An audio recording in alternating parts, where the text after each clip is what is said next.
Vous avez la parole, Félix Mathieu. Avec aujourd'hui ces 3 lettres qui se transforment en cauchemar pour les éleveurs. MHE, maladie hémorragique épizootique. Concrètement, eh bien des vaches qui d'un seul coup maigrissent à vue d'œil au point d'en devenir cadavériques avec des ulcères plein la bouche. Alors forcément, dans ces cas, les éleveurs se battent pour éviter la contamination à tout le troupeau. Pour en parler, nous sommes avec une éleveuse particulièrement touchée à Saint-Aignan, en Haute-Garonne. Bonsoir, Alice Levasseur. Bonsoir. Et merci d'être avec nous dans Les Vraies Voix sur Sud Radio. Vous en êtes à combien de cas sur votre exploitation depuis 6-7 mois vous concernant? Alors, ça a commencé fin septembre, le 28 septembre. Ça a été le pic tout le mois d'octobre et sur un troupeau d'environ 90 animaux à la reproduction, on a une soixantaine de cas cliniques. Une soixantaine de cas. Ça a commencé comment? Comment vous en êtes rendu compte?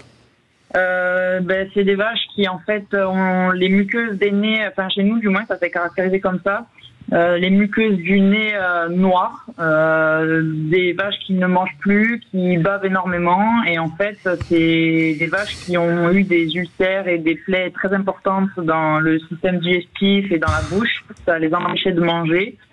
Il y a eu aussi des vaches qui l'ont manifesté par des gros problèmes locomoteurs, des boiteries, tous ces problèmes-là. Et du coup, c'est des vaches qu'on a dû aider fortement à manger, qu'on a dû médicaliser, voilà. Et alors, c'est poser la question, j'imagine, d'éviter la propagation à tout le cheptel. Vous dites une soixantaine de cas. Comment vous avez fait pour éviter les contaminations entre vaches? En fait, le problème, c'est que la maladie se propage par un moucheron, un culicoïde, qui pique une vache, qui, en allant piquer une autre, en fait, propage la maladie. Donc, il n'y a pas vraiment de moyen à l'heure actuelle de protéger les vaches et d'éviter la propagation, en fait. Françoise Legault, une question. Oui, j'ai une question, 2 questions en fait. La première, c'est est-ce que vous arrivez à sauver les vaches? Ça, c'est un sujet. Premièrement, à les rétablir suffisamment pour qu'elles continuent leur vie sans trop souffrir, ne serait-ce que ça, parce que c'est important. Et le deuxième point, c'est est-ce que le gouvernement a tenu sa promesse, parce que ça faisait partie des premières mesures pour calmer la colère des agriculteurs, c'était vraiment du sonnant et du trébuchant.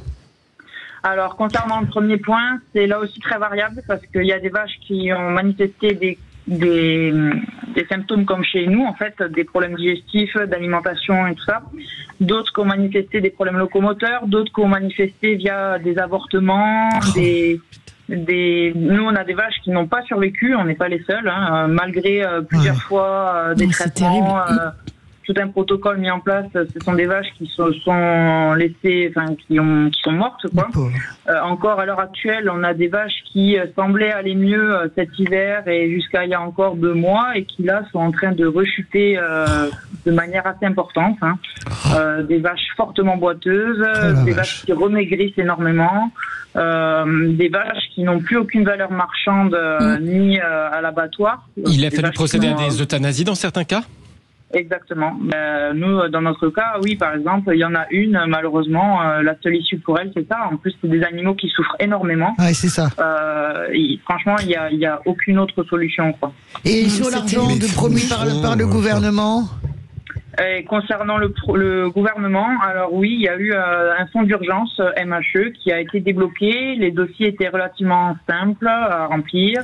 Ça a été rapidement payé, donc oui, ils ont tenu parole. Là, il y a les seconds dossiers concernant tout ce qui était frais vétérinaires, actes, qui sont en train de se peaufiner et en train d'approcher de clôture là, et pour avoir une seconde vague de paiement ensuite, quoi. Voilà. Moi, j'ai quand même le sentiment que les agriculteurs aiment leurs animaux. Je pense ce que j'entends dans votre voix, c'est qu'au-delà de la valeur marchande, ça vous peine vraiment de voir. Je sens ça, vos vaches dans cet état, quoi, sentimentalement même. Quand on est éleveur, c'est un métier qu'on choisit, c'est un métier passion. Donc, en plus, nous, on fait de la sélection, de la génétique, des concours. On a quand même une approche peut-être un peu différente du simple marchand. Mais quand on est éleveur, de toute façon, je pense qu'à la base, on aime quand même l'animal en lui-même. Et là, c'est vraiment des animaux en très mal en point et pour qui on ne peut pas faire grand-chose malgré des soins importants. Des animaux qui souffrent énormément, donc non, ça fait vraiment pas plaisir de voir ça tous les jours et de ne rien pouvoir faire, quoi, d'être impuissant face à ça, quoi. Eh bien, bon courage. Courage. Merci, courage, pour Alice votre Levasseur. témoignage, Alice Levasseur, agricultrice à Saint-Ignan, en Haute-Garonne.